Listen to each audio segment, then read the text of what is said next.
So it's Friday, March 13th, 2020, and the Edmonton Oilers were set to face off against the New York Islanders. Now, this would have been a 10th consecutive sellout crowd at Rogers Arena when the game was suddenly canceled. That night, 18,920 fans were unable to see All-Stars Connor McDavid and Matt Barzal face off against each other. And that night, Edmonton Oilers ownership group lost approximately $1.8 million in ticket revenue. Now, this trend continued for 31 teams across the NHL, 30 teams across the NBA, and in countless leagues across the world. Because on March 13th, the world of sports stood still due to the COVID-19 pandemic. Now, this day was only the beginning of the financial and operational hardships of the NHL, as one of their major sources of revenue, ticket sales, was currently stagnant.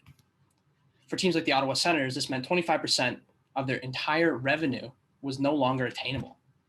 Now, this has been a constant throughout the National Hockey League, where ticket losses were felt dramatically. While leagues like the NBA and the NFL see larger broadcasting deals and larger pools of sponsorship money coming in due to their wide reach of fans on international markets, the smaller of the major four leagues, hockey, was in critical condition of losing a substantial amount of money from the loss of ticket sales.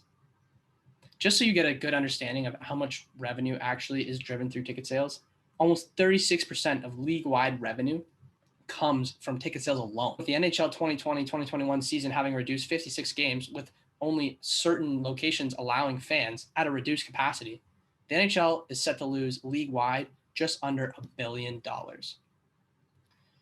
So how is the NHL going to offset its losses?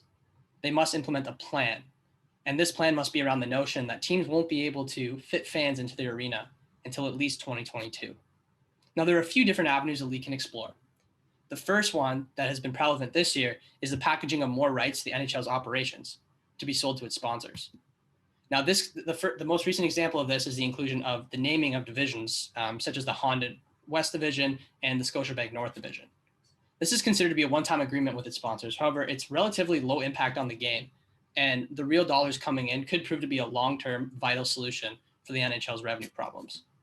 Another option for NHL teams is for them to enhance the virtual fan experience and create more opportunities for fans to engage with their favorite team. Now, I recently sat down with Mark Antoine, who spoke in our class, who's currently working at ticket sales for MLSE. He explained to me that MLSE is looking at this as an opportunity to build trust with its fans. Now, the NHL actually has taken this a step further, and they've recently partnered with a virtual reality company called NextVR.